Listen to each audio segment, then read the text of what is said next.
Alrighty, welcome back everyone. We just broke down that Tennessee-Oklahoma game, going to be absolutely incredible in Norman, Oklahoma this upcoming weekend. I do have Tennessee winning by 10, going to be a very fun game. I just think Tennessee pulls away a little bit late, but going to be a really fun one that you could easily convince me that OU is going to find a way to win because it's just college football. One of those things that things go a lot differently than we think they're going to go in about week 4. So going to be really awesome to watch that one unfold.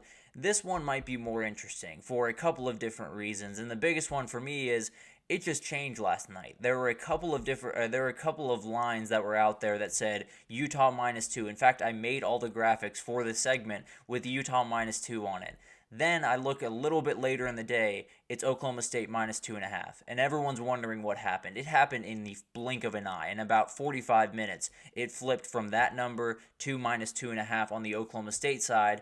And the debates immediately started, obviously. Debates about, is Cam Rising healthy? Is he the guy that is going to be trotting out there with the first team on Saturday? And frankly, I don't think he's going to be. I don't think you see a line change like this very late in the process unless that's the case. And frankly, if you know anything about Utah football around Cam Rising, not surprising that we didn't know about this until 48 hours before this game happened. So not necessarily a crazy revelation by any means that he might not go, but changes this game drastically. There's no two ways about that. Isaac Wilson walking into Stillwater for his first true road start is quite the thing to do. No doubt about that. As a true freshman, he's going to be put to the test. There's no two ways about that. So we'll see what happens. Maybe Cam Rising goes out there and Vegas just had it wrong. They had the wrong intel. That rarely happens, though. I'll just be totally honest. So it's going to be interesting to watch that unfold. But let's get into some players to watch here. Dejon Stanley just became that much more important. If it's Isaac Wilson on the field, you need that running back that can make plays happen, especially in the pass game, because that's an easy dump off, right? It's an easy dump off. It's an easy wheel route that you can get the ball in his hands and then just let him work after the catch. He needs as many of those options on Saturday, and if he doesn't get them early on, it's going to be a long day at the office for this offense. That's just the reality. They have to get this guy out in space, and they have to give Isaac Wilson, who seems to be the starter now, they have to give him as many good options near the line of scrimmage as they possibly can. This might be one of the best options they have. So it has to be huge in this game. And then on the defensive side of the ball, Teo Johnson is such a special player on that back end. He is so good, so long, plays really good in run defense, but also can play plenty in pass defense and coverage, just playing zone. He's a very, very talented player, and one of those guys that you look at this Oklahoma State offense, obviously coming into the season we were talking about Ollie Gordon. We're not talking about Ollie Gordon too much anymore when it comes to this offense. They're going to have to take a couple of shots deep, especially if they can't get him going. Maybe Teo Johnson makes the play that changes this entire game, especially with the quarterback situation being what it is at Utah. On the other side, I think Brennan Presley is interesting here because Utah is so good between the tackles. They're so solid up front in that front seven that maybe you have to get him out on that edge. And also on the other side, Ollie Gordon has not been good. You haven't been able to get that run game going. The offensive line does not look like an offensive line that has six guys on that roster that have started at different times, that have played a lot of snaps on that team. Doesn't look like that right about now. Getting guys on the edge can change all that. Getting guys on the edge, stretching out these defensive ends just a little bit more, making these linebackers think about that just a little bit more can change everything. And he can open a number of running lanes for Ollie Gordon. And I think we'll find pretty quickly that Ollie Gordon sees one hole. He gets one 12-yard run after a 10-yard run. He starts piling these up. It's going to be impossible to stop the kid. I just think he hasn't gotten his feet under him, hasn't gotten much confidence, so it's been tough for him to really get upfield. But I think once he gets a couple under his belt, he's going to get going pretty quickly. And then on the other side, Obi Ezigbo has been really, really impressive. One of those guys that, I don't know if anyone saw this quote by Mike Gundy, but said he was affordable, and that's why he's at Oklahoma right about now. Came from Gannon University, so gives you an idea why he was affordable, but this is a very talented player. This dude can do absolutely everything on the football field, and he's going to have to get home a couple of times. Whether it's Cam Rising or it's Isaac Wilson, heating these guys up is going to be a huge way to go about business for them, and I cannot wait to see what this kid can do, especially on that big-time game for not the first time since he's been in Oklahoma or Oklahoma State. Obviously, Arkansas was huge, but this one's obviously a little bit bigger, it being a conference matchup. how can Utah win on Saturday? And it got a little bit more complicated, I won't lie to you, but use Dorian Singer as a mismatch, because this is the guy. I was talking about Nick Anderson when I was talking about the Tennessee-Oklahoma game. He's the guy that opens things up. You have a tight end in Brant Kuithe that's going to be such a problem. You have a guy in Money Parks that can get over top and cause insane amounts of issues. We talked about Dijon Stanley out of the backfield. There are so many ways they can attack them.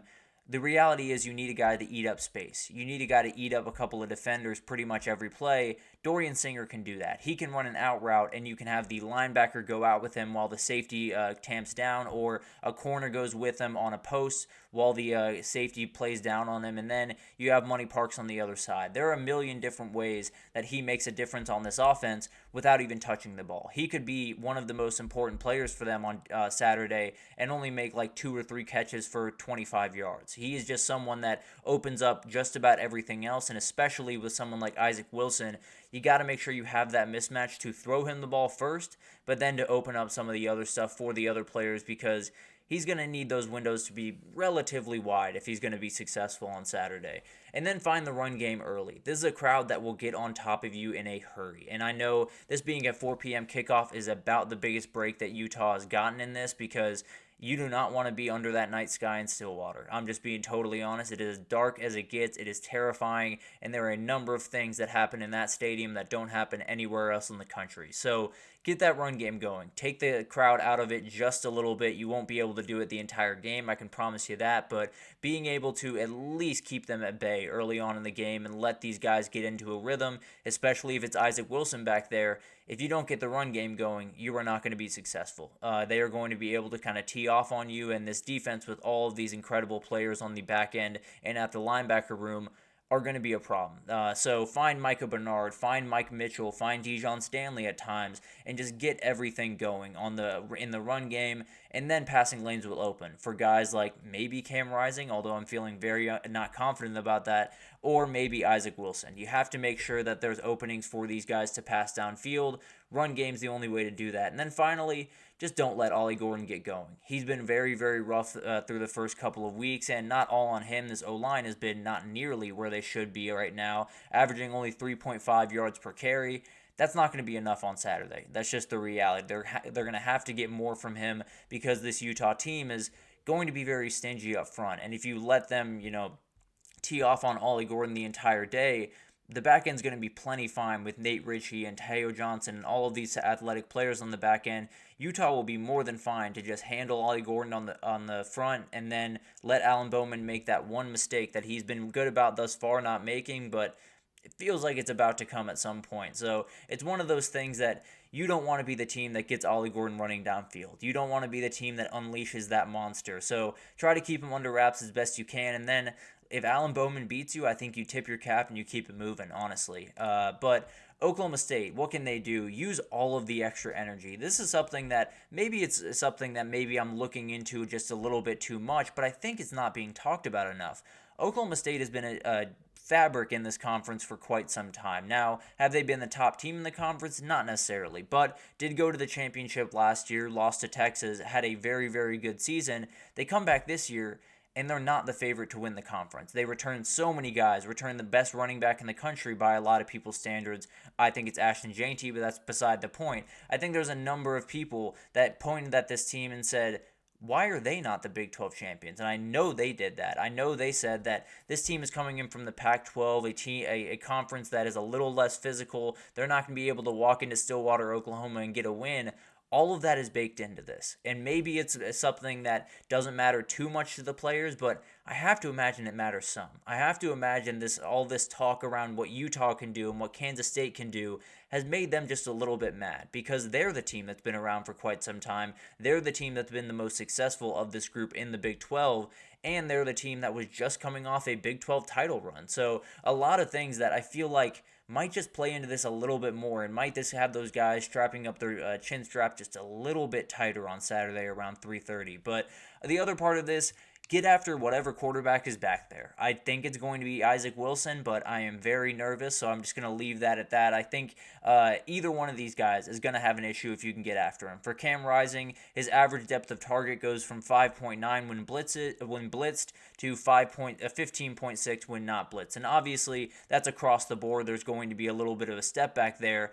Doesn't necessarily have to be that aggressive. And his numbers overall, when being blitzed, are just a little all over the place. There's moments where it works out for him, obviously, with a couple of cover zeros that you can exploit. But then on the other side, there's a couple that he just hasn't looked all that great. And on the flip side of that, though, has only been sacked once this season. So it's not necessarily easy to get home. It is easy to get after him a little bit. It's easy to pressure him. It is easy, to blitz him and to get after him just a little bit. And then you have the ability to, at the very least, keep a cap on this offense and not let them make that big-time play that could possibly silence your crowd. And then finally, get the O-line moving forward. I don't exactly know what this looks like. Maybe they're more comfortable with zone scheme, so just give them one guy that they have to block and let him go downhill. Maybe they do more pulling concepts and let these guys get their feet under them and get running forward before they make that block.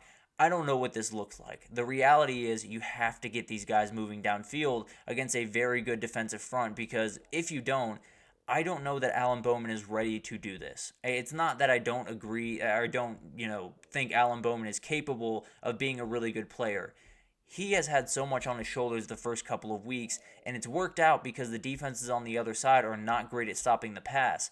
Utah's going to be able to stop the pass. You're going to need Ollie Gordon in this game because you just need a counterpunch. You're not going to be able to survive in this game if you don't have a counterpunch to what has been a very prolific passing attack. The wheels could fall off fairly quickly is the point I'm trying to make. So get that running game going, get this O-line going in. You need more from that left side of that offensive line. Dalton Cooper has kind of bounced around just a little bit with some injuries, but you got to get more from Cole Birmingham at that left tackle position. You have to make sure that Dalton Cooper is holding down that left tackle, because that's the way they like to run. They like to run to that left side of the formation and let Ollie Gordon go to work. They haven't been able to do that thus far, and that's really been the crux of their season more than anything else, is the fact that Ollie Gordon has been a no-show and this offense has looked downright stagnant. And I have a different prediction on my screen right now because I wrote the notes yesterday, but I do think Oklahoma State wins this one 23-17. I had 23-21 before Cam Rising went out, so didn't change my prediction in terms of Oklahoma State winning this game. I think it's going to be really tough to walk into that environment. And frankly, even if Cam Rising was on the field even before all of this stuff happened with the line movement and everything, I would still be worried about his health. I'd still be worried about the ability for him to make all the throws he needs to make with a hurt finger on his throwing hand. So I was still going to go Oklahoma State's direction. Feel a little bit more good about that going forward if Zach Wilson is under center. So took a couple of points away from Utah. I still think this is going to be an absolute slugfest in terms of defensive battle, but it's going to be really fun to watch these teams go at it. And I think it's going to set the tone for what is going to be likely a really crazy season around the Big 12. Maybe these two guys, whoever wins it, is a shoo-in for that Big 12 title. But going to be one of the more fun games this upcoming weekend.